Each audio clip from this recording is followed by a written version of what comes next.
मैं doctor Manav Kumar Singh, associate professor and head department of history, Jawaharlal Nehru PG college, Barabanki. आप सबका बहुत बहुत स्वागत है। मेरा पिछला लेक्चर जो था वो अलाउद्दीन खिलजी पे आके समाप्त हुआ था, जो से खिलजी डायनेस्टी को फिनिश करके हम आगे बढ़ते हैं। मेरी पूरी कोशिश रहती है कि मैं इतिहास के सामाजिक, आर्थिक उन पहलुओं पर ज़्यादा फोकस करूँ, ज़्यादा चर्चा करूँ जो हमको जीवन में आगे कुछ बताते सकते हैं। तो पिछली बारी मैंने एक शेर छोटा सा पढ़ा था, तारीख की नज़रों से वो दौर भी गुजरा है, लम्हे ने खता की थी, सदियों में सजा पाई। पढ़ते पढ़ाते समय हमको हमेशा इस बात पर विशेष ध्यान करना है, उन इतिहास के उन लम्हों को पहचानना है जहाँ से हमसे कोई ऐसी चूक हुई जिसमें सदियों का पुण्य मिट चुका है। भविष्य में ऐसी गलतियाँ ना हो और हमें सशक्त भारत का निर्माण कर सके। इतिहास इसलिए भी पढ़ना और पढ़ाना बहुत जरूरी है। आज की चर्चा मैं तुगलक वंश की से स्टार्ट करता हूँ, प्रारंभ करता हूँ। सबसे जो पहली डायनेस्टी जिस पर हमने चर्चा की थी वो गुलाम वंश था। उसके बाद उन्होंने खिलजी वंश पर चर्चा की, जिसके राजस्व सुधार, उसकी साम्राज्यवाद की नीति, खुदरी की नीति, मंगोलों के प्रति इसकी जो नीति थी, पर मैंने काफी गहन चर्चा की। तुगलक वंश का जो संस्थापक था वो गयासुद्दीन तुगलक था, जिसे गाजी मलिक के नाम से भी जाना जाता है। और जैसे ही वो गद्दी पर बैठता है, क्योंकि ठीक उससे पहले थोड़ा जो दौर था वो काफी हद तक अलाउद्दीन खिलजी की नीतियों से प्रभावित था। उसका शासन सख्त था, उसका एडमिनिस्ट्रेशन बहुत सख्त था। तो जब ये गद्दी पर बैठता है तो थोड़ा सा उदारीकरण का दौर प्रारंभ होता है, लिबरलाइजेशन का दौर प्रारंभ होता है, जहाँ उन्होंने मैक्सिमम टैक्स शरीयत के अनुसार बुराइश का वसूल किया 50%। वहाँ जो बुराइश में भी छूट देता, जो बकाया ऋण खेती के लिए दिया जाता था और टैक्स ऋण दिए जाते थे, उन ऋणों की वसूली पर भी उन्होंने काफी हद तक जो है रोक लगा दी। मेरे कहने में मतलब है कि सख्त शासन था, ये थोड़ा सा उदारीकरण था, जिससे कि शासन व्यवस्था को कर सकें और अपने आप को स्टैब्लिश कर सकें।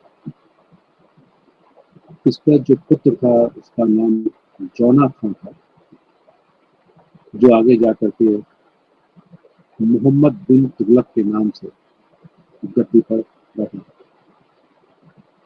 जौना खान को गयासुद्दीन तुगलक ने दक्षिण के अभियानों के लिए भी अपने शासनकाल में दिया।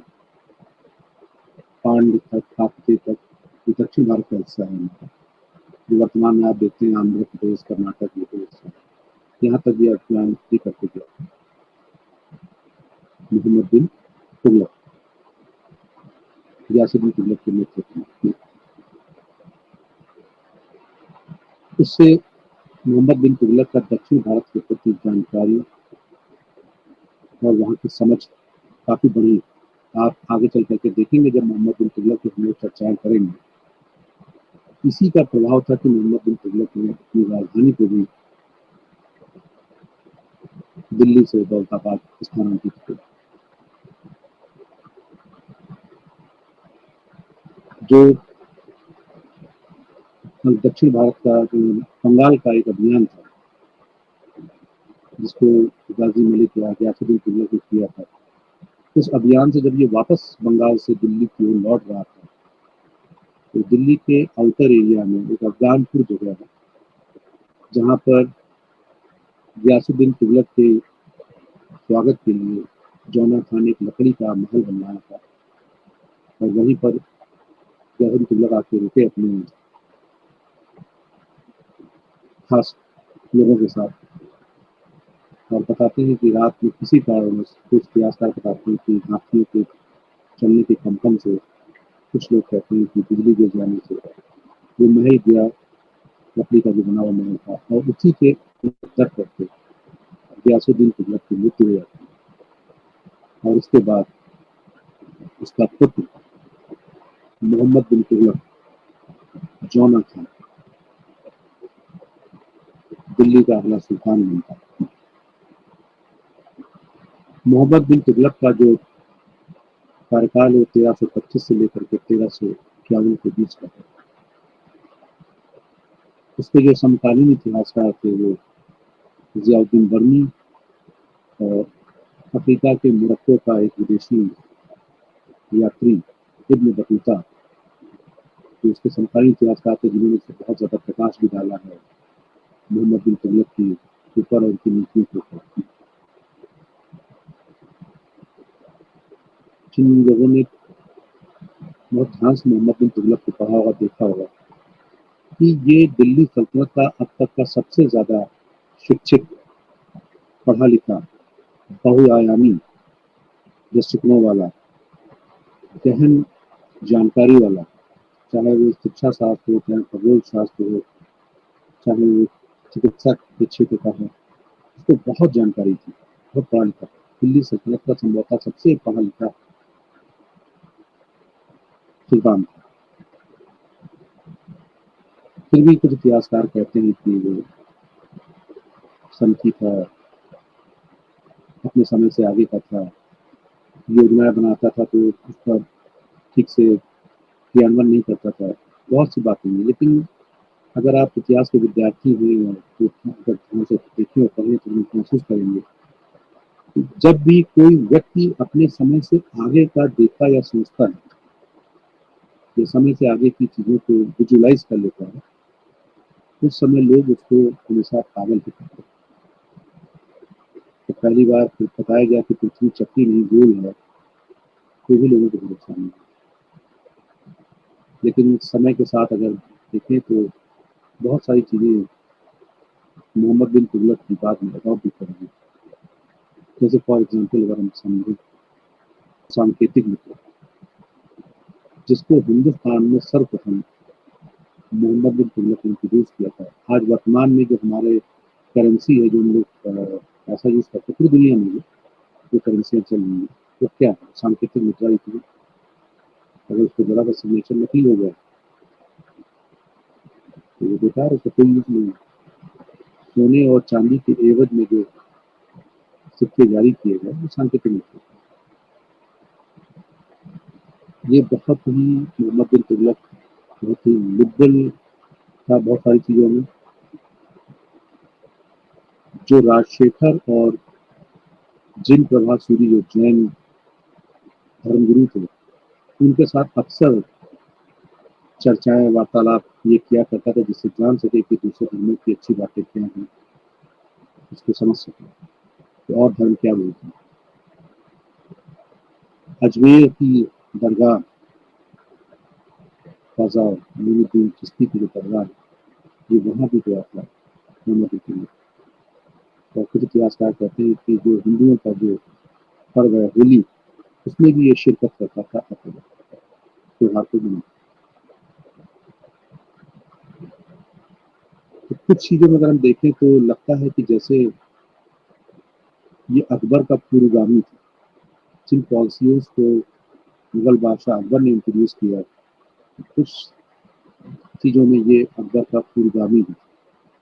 पहले उसको इसने लागू किया। ये जो इसने 4 रिफॉर्म्स किए, 4 इसकी जो योजनाएं थी, भले वो योजनाएं समय के साथ में ध्वस्त हो गई, चली नहीं, लेकिन उन योजनाओं की चर्चा किए बिना मोहम्मद बिन तुगलक को हम लोग जान नहीं सकते। तो मोहम्मद बिन तुगलक के जो 4 रिफॉर्म्स हैं, उसमें सबसे इम्पोर्टेंट है राजधानी का ट्रांसफर। क्योंकि राजधानी अभी तक दिल्ली थी, और दिल्ली से राजधानी को साउथ इंडिया में लेके गए। देवगिरी एक जगह है साउथ इंडिया में, दक्षिण भारत में, देवगिरी का नाम बदल के दौलताबाद किया गया और राजधानी स्थानांतरित की।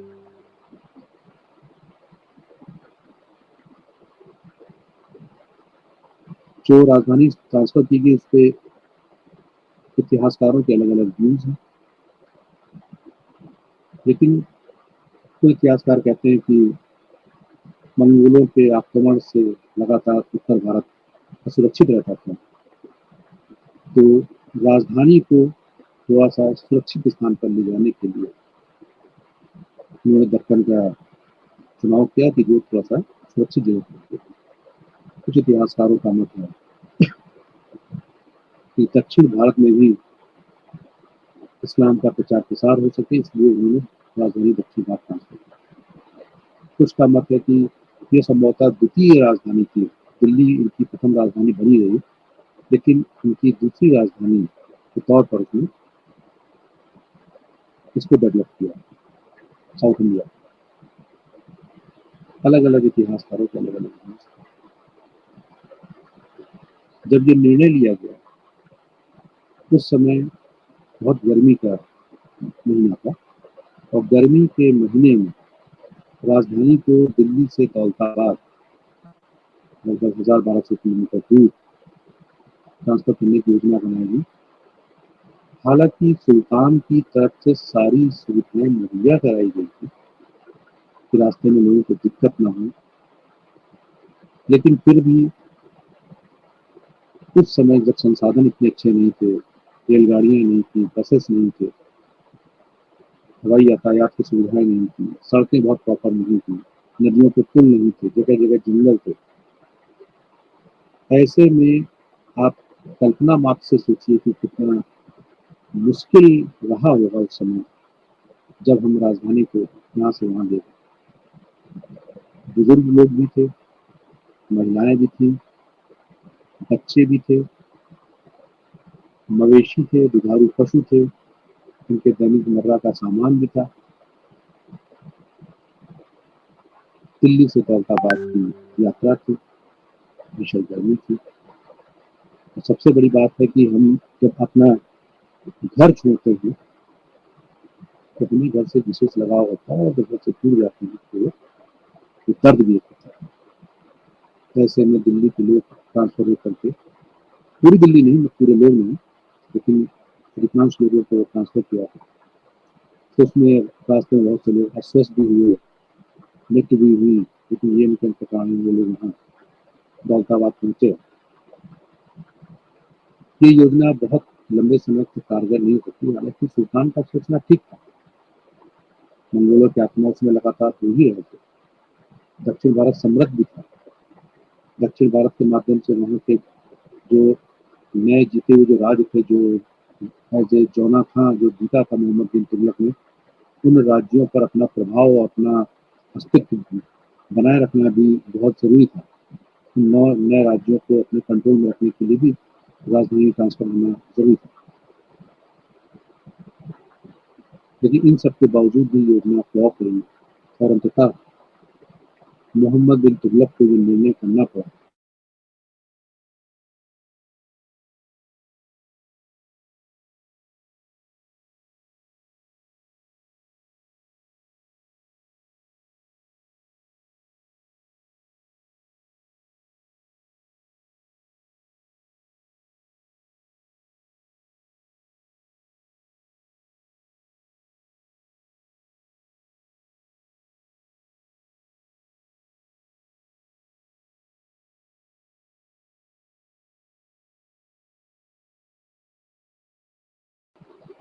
मंगोल शासक चीन का जो था कुबलाई खान, उसने सर्वप्रथम सांकेतिक मुद्रा का इस्तेमाल चीन में किया। मोहम्मद बिन तुगलक भारत में पहले शासक थे हिंदुस्तान में जिन्होंने सांकेतिक मुद्रा पर काम किया, उसको लागू किया सांकेतिक मुद्रा हिंदुस्तान। यहाँ भी अलग अलग इतिहासकारों के अलग अलग मत हैं। कुछ इतिहासकारों का मानना है कि इस समय चांदी की कमी पड़ गई थी, या विश्वव्यापी चांदी की आर्थिक मंदी थी, इसलिए चांदी को रिजर्व रखा गया और उसकी जगह तांबे के सिक्के जारी किए गए। लेकिन ये योजना भी मोहम्मद बिन तुगलक की कारगर नहीं हो सकी, क्योंकि योजना उसकी अच्छी थी। वर्तमान समय में पूरी दुनिया सांकेतिक मुद्रा पर चल रही है, कोई सोने चांदी में आदान प्रदान नहीं करता आज के तारीख में, तो समय से बहुत पहले निर्णय लिया गया, लेकिन इसको लागू करने में कहीं ना कहीं चूक हुई। जो प्रशासनिक दबाव या प्रशासनिक हैंडलिंग होनी चाहिए थी मोहम्मद बिन तुगलक के सांकेतिक मुद्रा में, वो संभव नहीं हो पाया, और बहुत बड़ी मात्रा में जाली सिक्के मार्केट में बनने लगे, लोगों के यहाँ बनने लगे। बर्नी ने तो यहाँ तक एक स्टेटमेंट भी दे दिया कि हर हिंदू का घर टकसाल हो गया, सरकारी टकसाल हो गया। टकसाल मतलब जहाँ सरकारी मुद्रा का छापी जाती है, बनाई जाती है। हालांकि पूर्वागामी स्टेटमेंट है उसका, उन्होंने स्टेटमेंट दिया कि हर जगह लोग जो है जाली सिक्के बनाने लगे। अब मार्केट में पता ही नहीं चलता था कि ये सुल्तान द्वारा जारी किया गया उनकी टकसाल से निकला हुआ सिक्का है कि ये घर से बने हुए जाली सिक्के, घर घर में तांबे के बर्तनों को काट करके सिक्के बनाए जाने लगे। फिर दूसरा, जिस साम्राज्य के अंदर उन्होंने सांकेतिक मुद्रा का चलन कराया, जिनका साम्राज्य था, लेकिन जो विदेश से व्यापार करने यहाँ आएगा, जो अच्छे घोड़े लेकर के अरब से यहाँ आएगा, जो अच्छा रेशम लेकर के चीन से यहाँ आएगा, जो अच्छे हीरे जवाहरात लेकर के जो बाहर से लोग यहाँ आएंगे व्यापार करने के लिए, क्योंकि अंतर्राष्ट्रीय व्यापार तब भी होता था, तो जो यहाँ व्यापार करने के लिए जो लोग आएंगे वो सांकेतिक मुद्रा का क्यों ग्रहण करेंगे, वो आपकी सांकेतिक मुद्रा, उनको तो व्यापार या तो वस्त्र विनिमय पे चाहिए होगा, या उनको व्यापार सोने और चांदी के रूप में, जो देश कीमती बहुमूल्य धातु है उसके रूप में चाहिए होगा। तो काफी हद तक विदेशी व्यापार भी प्रभावित होने लगा, और लोगों का क्रेज वास तक खत्म ही नहीं पड़ा। यहाँ से देखिए, आज भी लोग सोने और चांदी के आभूषण पहनना पसंद करते हैं, तांबे और पीतल कम करना पसंद करते हैं, तो मुद्रा को कैसे एक्सेप्ट कर लेते उस समय, जब हम आज 2022 में इन धातुओं के आभूषण नहीं पहन कर सकते हैं, तो उस समय वो मुद्रा को कैसे थी। तो ये योजना फ्लॉप हुई, और मोहम्मद बिन तुगलक ने घोषणा करी कि जिसके जिसके पास में तांबे के सिक्के हैं वो जमा कर दो, और बदले में राज्य के खजाने से उसकी भरपाई कर दी जाएगी, दे दिया जाएगा। तो समकालीन इतिहासकार बताते हैं कि मोहम्मद बिन तुगलक के महल के सामने तांबे के सिक्कों का एक पहाड़ बन गया, इतने सिक्के आए। मोहम्मद बिन तुगलक सोचने भी लगा कि क्या वास्तव में इस संख्या में सिक्के जारी किए गए थे जितने सिक्के वापस आ गए। तो इससे ये भी पता चलता है कि चांदी की बहुत ज़्यादा शॉर्टेज नहीं थी, क्योंकि वास्तव में लोग को वापस तांबे की जगह चांदी के सिक्के दिए भी थे। इस प्रकार से ये योजना भी कामयाब नहीं हो पाई। फिर एक दो अभियान थे, और ये एक खुरासान अभियान था, खुरासान और इराक का जो अभियान है बताते हैं, वो एक अभियान भी था उसका, जहाँ पर कुछ सूचना मिली कि वहाँ पर जो शासक है, वहाँ जो राजनीतिक स्थिरता है वो डगमगाई हुई है, और ये सही समय है वहाँ पर आक्रमण किया जाए और वहाँ पर साम्राज्य को स्टैब्लिश किया जाए। इसके लिए बड़ी संख्या में एक सेना भी भर्ती करी गई, और सेना को 1 साल तक का अग्रिम वेतन भी दे दिया गया। जब तक ये तैयारियां की गई और आक्रमण की योजना बनाई गई, तब तक सूचना मिली कि वहां पर शासन सत्ता स्थिर हो गई है, प्रभावशाली शासक पुनः गद्दी पर आ गया है, वो जो राजनीतिक अस्थिरता थी वो खत्म हो गई है। और अब माकूल समय नहीं, क्योंकि राजनीतिक अस्थिरता के कारण ही मोहम्मद बिन तुगलक ये अभियान बना रहा था, तो उसको इस योजना पर वापस रोकना पड़ा उसको, और सेना को भी उसको भंग करना पड़ा। कई बार देखे तो जो सेना भंग की गई, तो ये वेतन मिलना बंद हो गया, सेना के लोग थे, तो ये लोग जो है रसूली और कई विद्रोह करने लगे। मोहम्मद बिन तुगलक के टाइम पे आंतरिक विद्रोह बहुत हुए।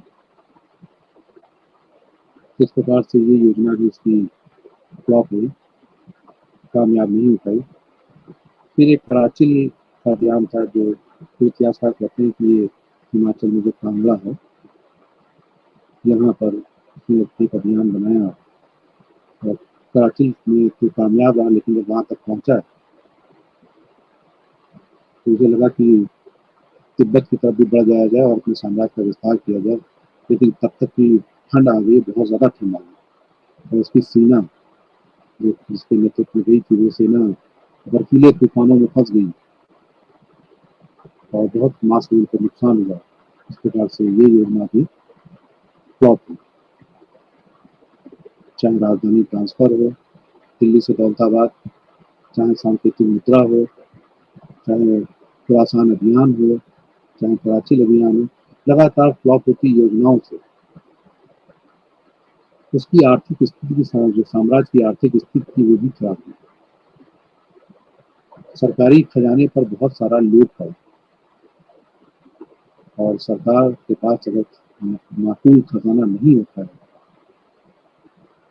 तो बहुत सारी कल्याणकारी योजनाएं भी बंद हो जाती हैं और शासन व्यवस्था भी इतनी सशक्त नहीं रह पाती है।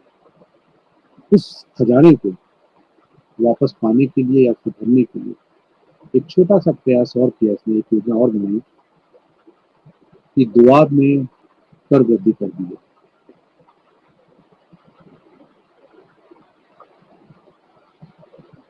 प्यारे विद्यार्थी, हम लोग पढ़ते तो अक्सर हैं कि दोआब, लेकिन कई बार हम जानते हैं कि दोआब क्या है। दोआब मतलब दो आब, दो नदियों के बीच का स्थान।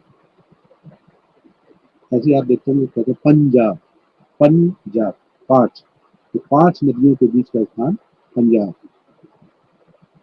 दो नदियों के बीच का स्थान दोआब। तो गंगा यमुना के जो बीच का स्थान है यहाँ पर, वो दोआब कहलाया। और दोआब में उसमें, क्योंकि ये बहुत उपजाऊ होता है, उपजाऊ इसलिए होता है क्योंकि नदियाँ अपने साथ बहुत सारी खनिज पदार्थ और बढ़िया मिट्टी बहा के लाती हैं। इसके इर्द गिर्द का जो जमीन है बहुत उपजाऊ होती है, कभी भी सिंचाई के पानी की कोई कमी नहीं होती है, यातायात के साधनों की कोई दिक्कत नहीं होती है, तो ये बड़ा फर्टाइल माना जाता है। और यहाँ अगर 2, 4, 10% टैक्स बढ़ा दिया जाए तो कोई दिक्कत नहीं होती। ये सोच करके उसने जो दोआब था, गंगा यमुना के बीच का जो स्थान था, वहां पर टैक्स को, भू राजस्व को बढ़ाया। उस समय सरकार की आय का जो सबसे अच्छा साधन था वो भू राजस्व हुआ करता था, उसने टैक्स को बढ़ाया।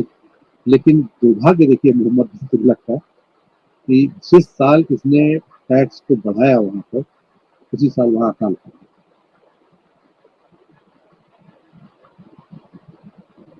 तो जब अकाल पड़ा और ऐसे में टैक्स बढ़ा दिया गया तो वो योजना भी फ्लॉप हो गई। जो पहले वाला टैक्स था वही मिलना मुश्किल था, तो बढ़ा हुआ टैक्स वो कहाँ से दे पाते। मोहम्मद बिन तुगलक ने भी अलाउद्दीन खिलजी के समान शरीयत के अनुसार जो भू राजस्व था उसका 50% ही भू राजस्व के तौर पर दिया, क्योंकि कृषि ही मेन आय का साधन हुआ करती थी। इसलिए कृषि को बढ़ाने के लिए, कृषि को विस्तार करने के लिए जमीनों को चिन्हित करके उसको उपजाऊ अच्छा बना करके वहां पर कृषि कार्य कराने के लिए एक डिपार्टमेंट भी स्टैब्लिश किया, दीवान अमीर फौजी। एक अलग डिपार्टमेंट ही बना दिया कृषि संबंधी डिपार्टमेंट का। दीवाने को ही कहीं कहीं लिखते हैं, कहीं दीवाने अमीर फौजी, वहाँ पर स्टैब्लिशमेंट किया मोहम्मद बिन तुगलक। पर इसके लिए जमीन इन लोगों ने चिन्हित कर, इनके अधिकारियों ने उनका बंजर जमीन ही चिन्हित कर ली गई और पूरी तरह बंजर जमीन को उपजाऊ बनाना इतना आसान नहीं होता, तो उसमें भी बहुत हद तक वो सफल नहीं हो पाया।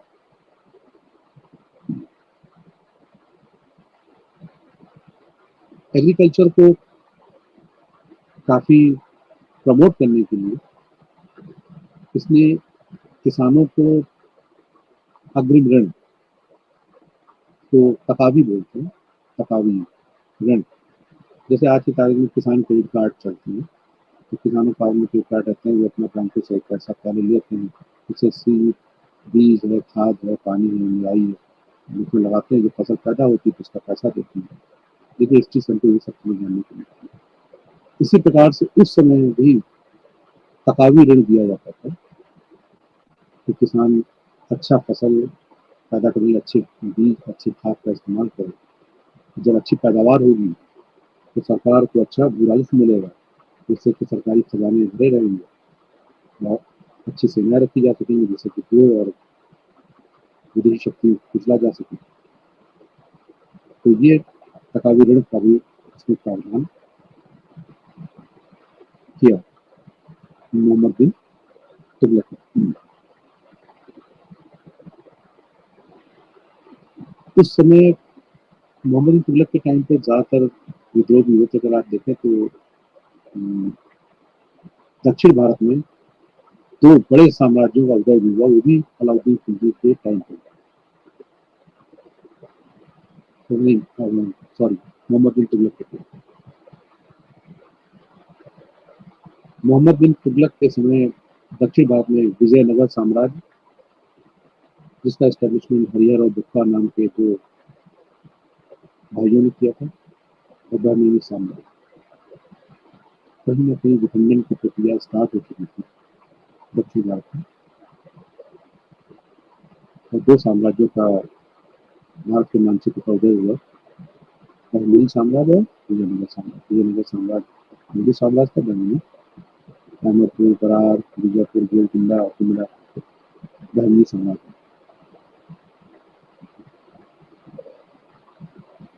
1351 ईस्वी में मोहम्मद बिन तुगलक की मृत्यु हो जाती है,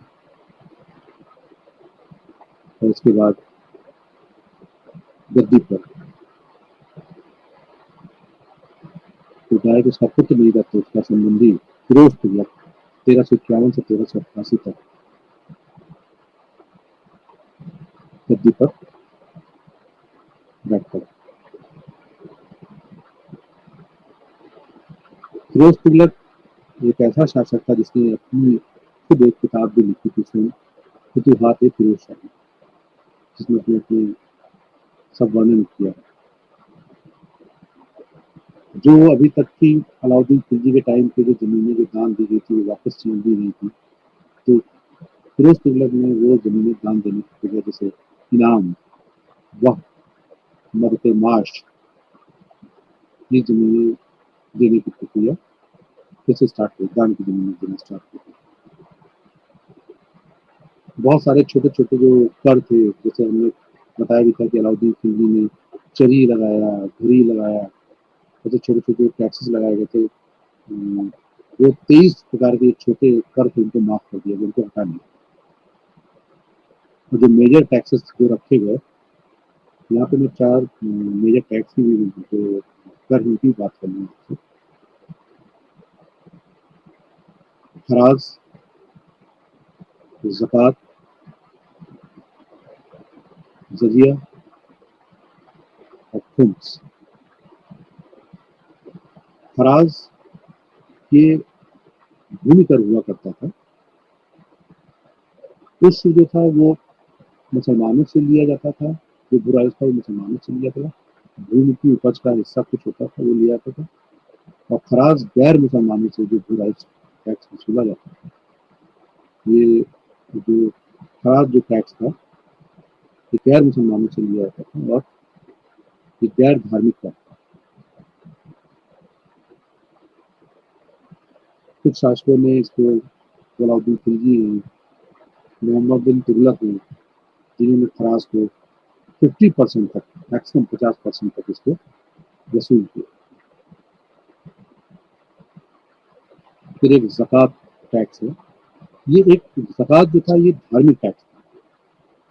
धार्मिक टैक्स इसलिए था क्योंकि ये मुसलमानों से ही वसूला जाता था, और गरीब जो मुसलमान थे उनको दान के रूप में या मस्जिद के पुनर्निर्माण के रूप में, इसकी मरम्मत के रूप में जो मज़ारे थी, उनके मरम्मत हुई थी, ये उस पर ही खर्च किया करती है, मुस्लिम पे ही खर्च किया जाता है।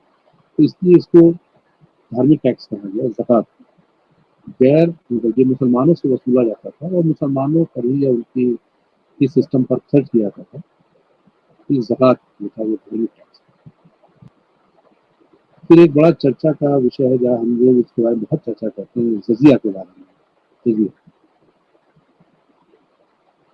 कई बार मैं देखता हूँ बच्चों से संवाद करने के दौरान, तो वो कहते हैं कि सर ये हिंदुओं से लिया जाने वाला टैक्स था। ये प्रतियोगी परीक्षाओं में पूछा जाता है। माय डियर, ये हिंदुओं से नहीं, ये गैर मुसलमानों से लिया जाने वाला टैक्स था। दोनों में अंतर है। जजिया जो था वो गैर मुसलमानों से लिया जाने वाला जो टैक्स था। अब गैर मुसलमान कौन हो सकते हैं? वो हिंदू भी हो सकता है, बौद्ध भी हो सकता है, जैन भी हो सकता है, ईसाई भी हो सकते हैं, यहूदी भी हो सकते हैं, तो कोई भी हो सकता है। लेकिन बहुत से शास्त्रों में जो इसमें हिंदुओं में जो वर्ग था, उसमें ब्राह्मण इससे बचे हुए थे, ब्राह्मणों से जजिया नहीं लिया जाता था। फिरोज तुगलक पहला ऐसा शासक था जिसने ब्राह्मणों से भी जजिया वसूला, जो अभी तक की इस टैक्स से बचे हुए थे, उनसे भी ये इसमें फिरोज तुगलक ने जजिया टैक्स को वसूला। इसमें ब्राह्मण बचे हुए थे, महिलाएं बची हुई थी, बच्चे बचे हुए थे, जो विकलांग या मानसिक रूप से जो हैंडीकैप थे, उन लोगों से, इनको इस टैक्स से बाहर रखा जाता था। इस टैक्स को देने के पीछे कारण था कि एक प्रकार से कहा कि आपकी संपत्ति और आपकी जान माल की सुरक्षा की जिम्मेदारी हमारी है। संपत्ति की सुरक्षित रहेगी, आपकी जान माल सुरक्षित रहेगी, और प्लस आपको सैनिक सेवाएं कंपल्सरी नहीं देनी पड़ेगी। उससे बचत के लिए ये जजिया टैक्स गैर मुसलमानों से लिया जाता है। फिर एक इम्पॉर्टेंट और टैक्स था खम्स या खुम्स। उस समय एक और नियमावली और थी कि जब सेनाएं आक्रमण करती थी किसी राज्य पर, जब युद्ध होते थे, तो जो युद्ध जीतता था उसकी सेनाएं लूटपाट करती, और लूटपाट में जो भी पैसा, जो भी संपत्ति, जो भी हीरे जवाहरात, जो भी चीजें मिलती थी, उसको एक साथ एक जगह इकट्ठा किया जाता था, और ये इकट्ठा करने के बाद उसका बंटवारा होता।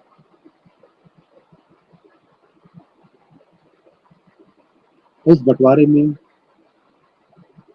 5 हिस्से से किए जाते थे। 1 2 3 4 5, 5 हिस्से से किए जाते थे, जिसमें से एक हिस्सा सुल्तान को मिलता था, राजा को मिलता था, और 4 हिस्से सेना को दे दिए जाते थे।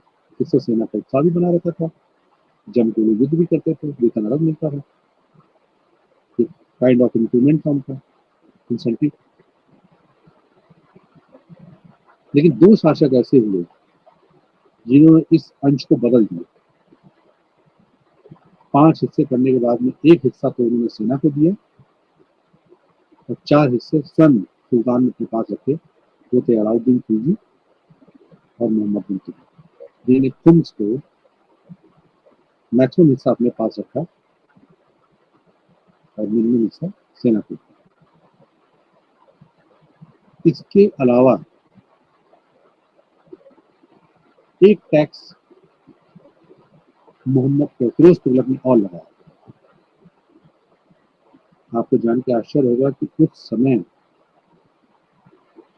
सिंचाई पर बहुत अच्छा और बहुत विस्तार से जो काम किया पूरी दिल्ली सल्तनत में, नहरों को लेकर के, सिंचाई को लेकर के, वो फिरोज तुगलक।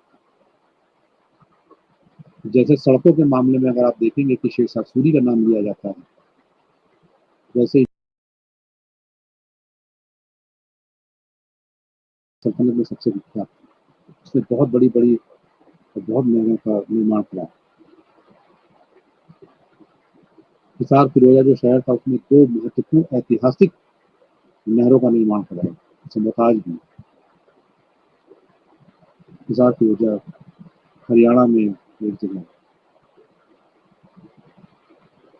तो सिंचाई की सुविधा देने के लिए जो लोग भी सिंचाई की लाभ लेते थे, उससे उन्होंने सिंचाई का एक टैक्स वसूला, जिसको कहा हक ए शर्म। तो टैक्स कहलाया सिंचाई टैक्स, हक ए शर्म। अभी जैसे वर्तमान में नहरों से सिंचाई अगर आपको करते हैं तो उसका एक टैक्स कहलाता है लगान, लगान और सिंचाई टैक्स दिया। उस समय सिंचाई पर उसने एक टैक्स लगाया, हक ए शर्म, और उसको वसूला। जब हमने यहाँ पर ये सब चर्चा आपसे करी है, उस की, खराज की, जजिया की, ज़कात की, उसमें एक टर्म आता है खालसा, खालसा भूमि। तो मैं बता दूं कि ये खालसा भूमि का मतलब था जो सरकार की अपनी निजी जमीन हुआ करती थी, जिस पर सरकार खुद खेती किसानी कराती थी। तो यहाँ से 50% वो राजस्व नहीं लिया था। यहाँ से जो खर्चा आता था वो देने के बाद में संपूर्ण जो आय थी वो सरकार की हुआ करती थी। खालसा मीन्स सरकारी जमीन, और उस पर किसानों को खेती कराई जाती थी, तो सरकार की आय ज्यादा होती थी। जितनी ज्यादा खालसा जमीन होगी, सरकार की जमीन होगी। अभी भी जैसे गाँव में देखते हैं आपको, ग्राम समाज की जमीन होती है वो सरकारी जमीन, तो वैसे खालसा जो जमीन थी वो सरकारी जमीन है। फिरोज तुगलक ने 3 शहरों का भी निर्माण कराया। एक जिसकी मैंने भी आपसे चर्चा की थी, हिसार फिरोजा, जो हरियाणा में है, जहाँ पर उसने नहरें भी बनवाई थी। दूसरा, पूर्वी उत्तर प्रदेश में आपने बनारस के पास एक शहर का नाम सुना होगा, जौनपुर, जो कि जौना खां के नाम से, जो मोहम्मद बिन तुगलक था उसके नाम से, उसने वहाँ जौनपुर शहर का भी निर्माण। तीसरा बड़ा इम्पोर्टेंट है, और वो है दिल्ली से बिल्कुल लगा हुआ। उस समय दिल्ली छोटी थी, तो वो बाहरी एरिया में आता था। आज दिल्ली बड़ी हो गई है तो दिल्ली के अंदर आ गया। वो शहर था फिरोजाबाद। फिरोजाबाद ये नहीं जो इटावा के आगे, फिरोजाबाद दिल्ली वाला। ऐसे समझ सकते हैं जहाँ पर आज का फिरोज शाह कोटला मैदान है, स्टेडियम यहाँ पे, वो बेसिकली फिरोजाबाद है फिरोज तुगलक के टाइम। जो फिरोज शाह कोटला मैदान है, जो क्रिकेट स्टेडियम है, वो उस समय का फिरोज तुगलक का बताया हुआ फिरोजाबाद। तो वहाँ पर उस शहर को सजाने के लिए, उसको और अच्छा बनाने के लिए, उसने अशोक के 2 स्तंभ लेख, वहाँ पे पुल भी बनाया था, तो 2 स्तंभ लेख भी वो लेकर के आया फिरोजाबाद में। एक हरियाणा में टोपरा एक जगह का नाम है, वहां से लेकर के आया। हरियाणा के टोपरा से एक अशोक का स्तंभ लेख। प्राचीन भारत का इतिहास जब आपने पढ़ा होगा तो उसमें देखा होगा कि अशोक के शिला लेख थे, स्तंभ लेख थे, जिसमें वो अपनी राजाज्ञा लिखवाता था। और वो जगह जगह उसके, तो जहाँ पर जो भाषा चलती थी, आम जनमानस की जो बोलचाल की भाषा थी, उसी भाषा में वो अपनी राजाज्ञाएं लिखवाता था। देवानाम प्रिय, देवानाम प्रियदर्शी, उसके नाम से उन्होंने, वैसे इसको सबसे पहले जेम्स प्रिंसेप ने कहा था। तब पता चला कि ये अशोकादि महान, अशोक महान के बारे में जो लिखा गया। तो 2 स्तंभ लेख, वो एक हरियाणा से, टोपरा से, और दूसरा मेरठ से ला करके फिरोजाबाद में उसने स्टैब्लिश किया, और उसको खूबसूरत नगर बनाया। एक पिछली चर्चा के दौरान मैंने आप लोगों से बताया भी था कि दिल्ली में महरौली में एक बड़ी मीनार का निर्माण कराया गया था। प्रारंभ किया था कुतुबुद्दीन ऐबक ने। कुतुबुद्दीन बख्तियार काफी जो सूफी संत थे उनके नाम से, फिर उसकी मृत्यु हो गई, और उसको पूरा कराने का जो श्रेय गया वो इल्तुतमिश को गया। लेकिन इतनी ऊंची मीनार पर जो बिजली होती है गिरती है, और ऊपर की जो मंजिल होती है, चौथी मंजिल, वो टूट जाती है। तो उसका पुनर्निर्माण, उसका जीर्णोद्धार जो ऊपर का था, वो फिरोज तुगलक ने उसकी मरम्मत कराई।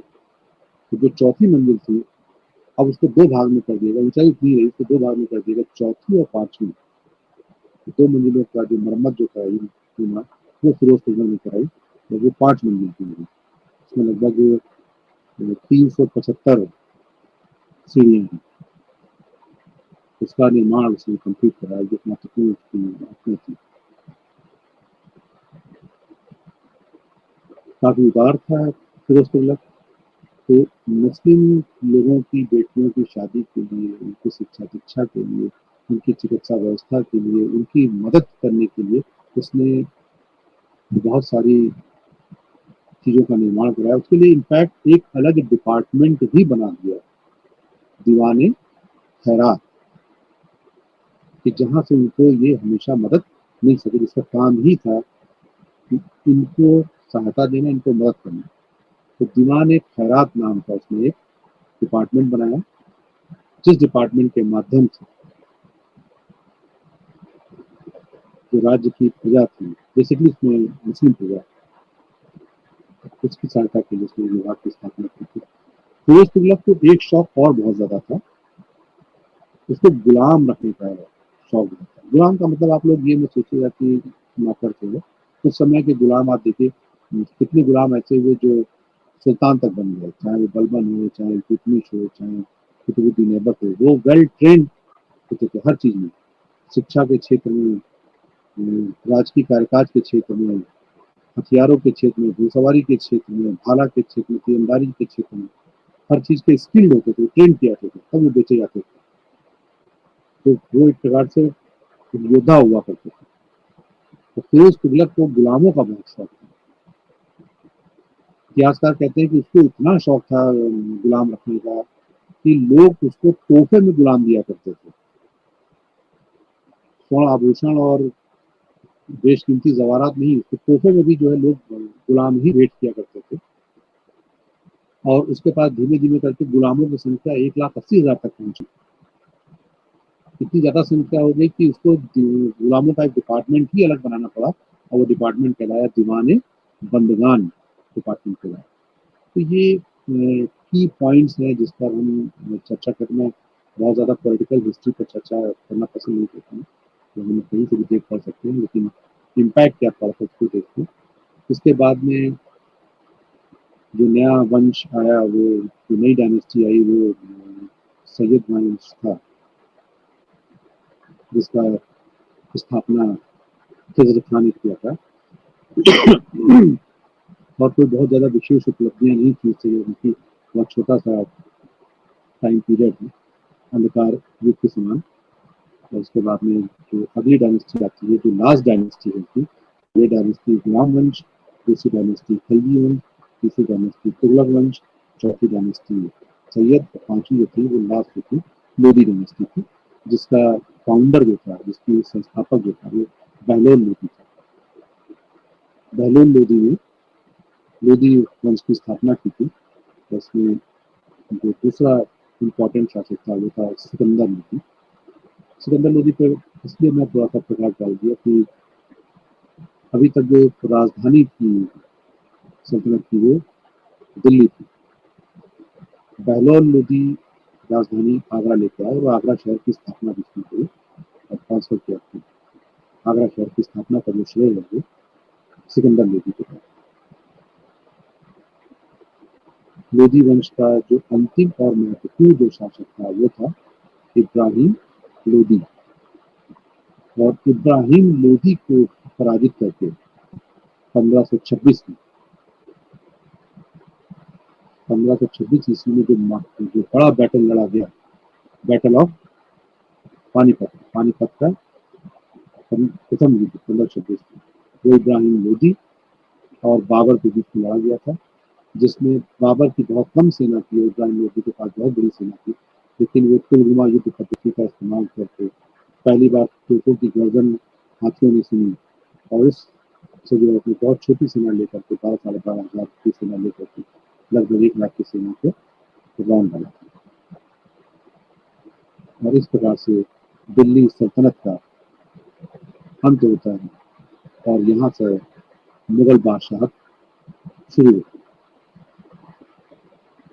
कुछ जो इम्पोर्टेंट टर्म्स हैं, कुछ हम उस पर भी चर्चा कर लें, जिसको जान करके हम दिल्ली सल्तनत की गहराई को भी समझ सकते हैं, और परीक्षा की दृष्टि से भी काफ़ी इम्पोर्टेंट है।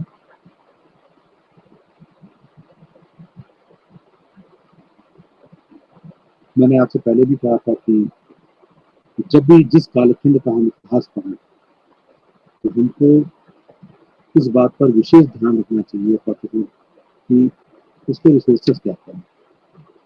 बर्नी है की पुस्तक, हमारी सिराज, इब्न बतूता, अमीर खुसरो, जो हमारे प्राइमरी सोर्सेस हैं उस पर हम जरूर ध्यान दें पढ़ते समय।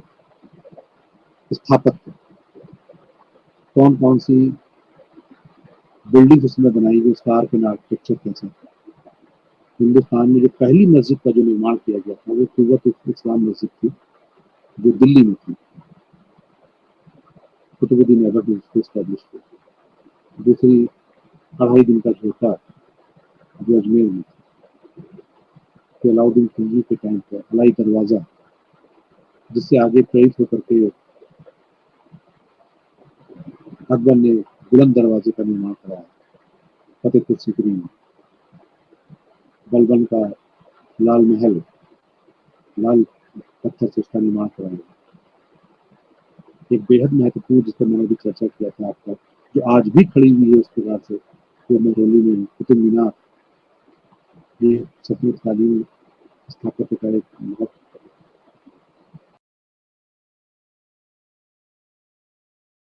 उदाहरण है। इल्तुतमिश का मकबरा, मकबरे का भी चरण यहीं से स्टार्ट हुआ। सबसे पहले नासिरुद्दीन महमूद का मकबरा बना, तो वहीं से मकबरे का भी चरण वहाँ से स्टार्ट हुआ। मकबरा जहाँ पर ये लोग दफन किया था, जो कब्र होती है, उसको कुछ बिल्डिंग में जाती है मकबरा। टैक्सेस पर हमने भी आपसे बात करी। विभाग, जो इम्पोर्टेंट विभाग हैं, दीवान आरिस जो सेना से संबंधित है, अमीर अकूर, अकूर अशुशाला घोड़े से संबंधित, शाहना ए पील जो हाथी से संबंधित, दीवान ए आरिस वजारत से अलग करके, उसको बलबन ने स्टैब्लिश किया था। दीवान ए आरिस डिपार्टमेंट को वजारत से अलग किया था और सेना का एक अलग पूरा डिपार्टमेंट बनाया था बलबन ने। एक इम्पॉर्टेंट डिपार्टमेंट का एस्टेब्लिशमेंट किया था दीवान मुस्तफराज, जो अलाउद्दीन खिलजी ने स्टैब्लिश किया था, जिससे कि जो रेवेन्यू है वो और अच्छे से जनरेट किया जा सके, उसको वसूल किया जा सके। तो रेवेन्यू रिकलेक्शन के लिए, रेवेन्यू में जो चोरियां हो रही थी उसको रोकने के लिए उसने दीवान मुस्तफराज डिपार्टमेंट का एस्टेब्लिशमेंट किया। दीवान रसालत जो बाजार नियंत्रण पॉलिसी के तहत एक विभाग बनाया गया। दीवान वकूफ, दीवान वक्त, दीवान इंशा जो शाही पत्राचार से संबंधित जो विभाग था उसका काम था दीवान इंशा। दीवान बंदगान, जिसका एस्टेब्लिशमेंट फिरोज तुगलक ने किया था,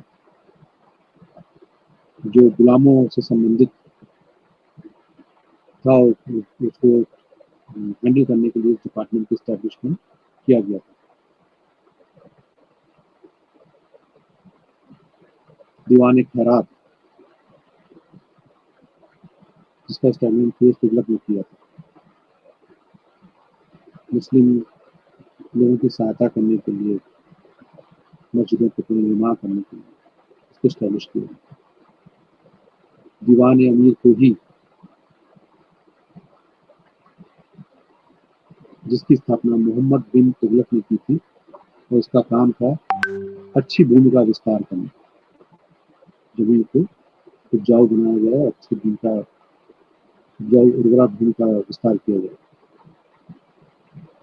और तो ज़्यादा से ज़्यादा लैंड रेवेन्यू जनरेट किया जा सके। ऐसे बहुत सारे डिपार्टमेंट्स हैं जिनको समझने की टेक्नोलॉजी की उसको हमें जानना चाहिए और उसको पढ़ना चाहिए। इन सबको जानने पढ़ने के लिए आप इग्नू को नोट्स भी दे सकते हैं, इग्नू का ज्ञान कोर्स भी दे सकते हैं, जिसका इसको बहुत सारी चीज़ों के बारे में बताया।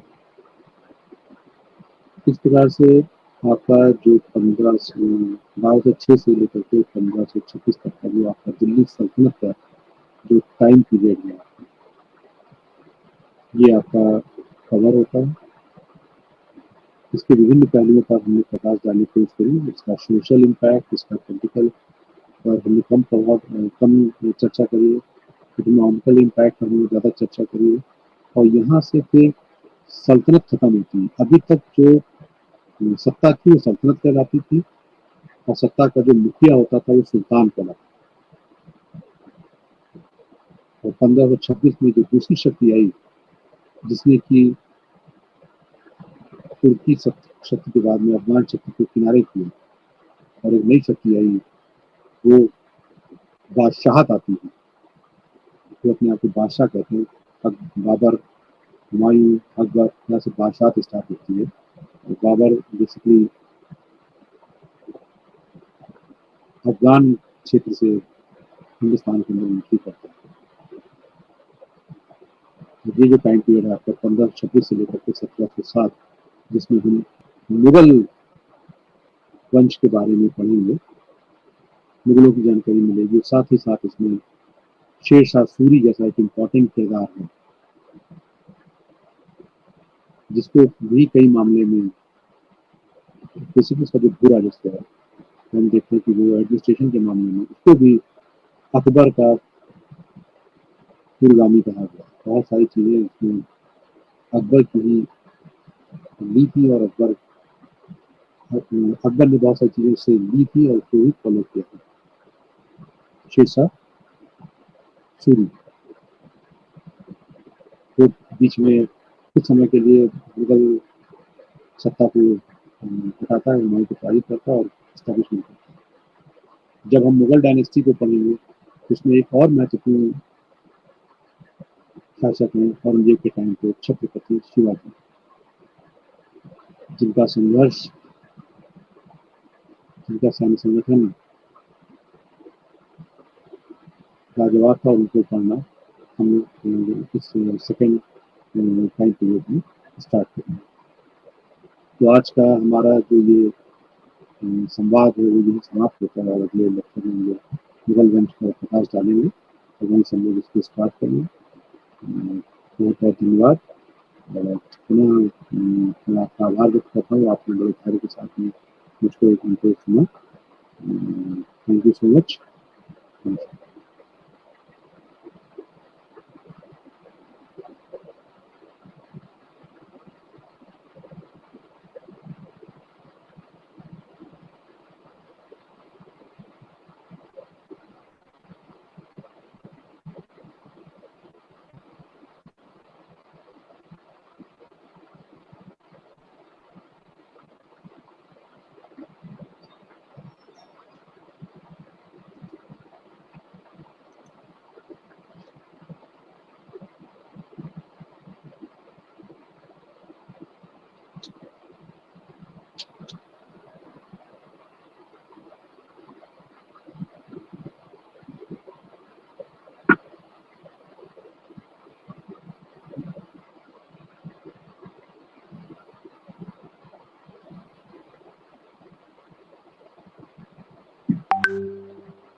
क्लोज नहीं किया था, अब जाके किया।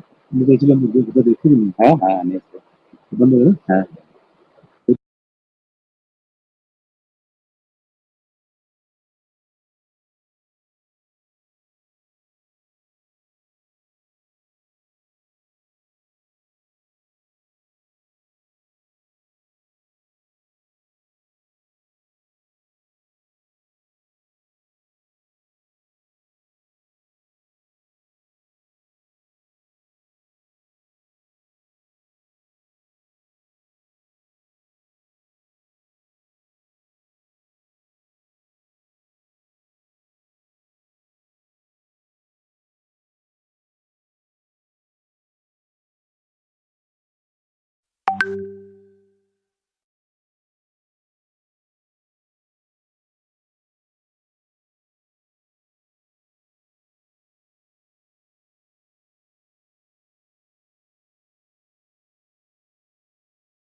you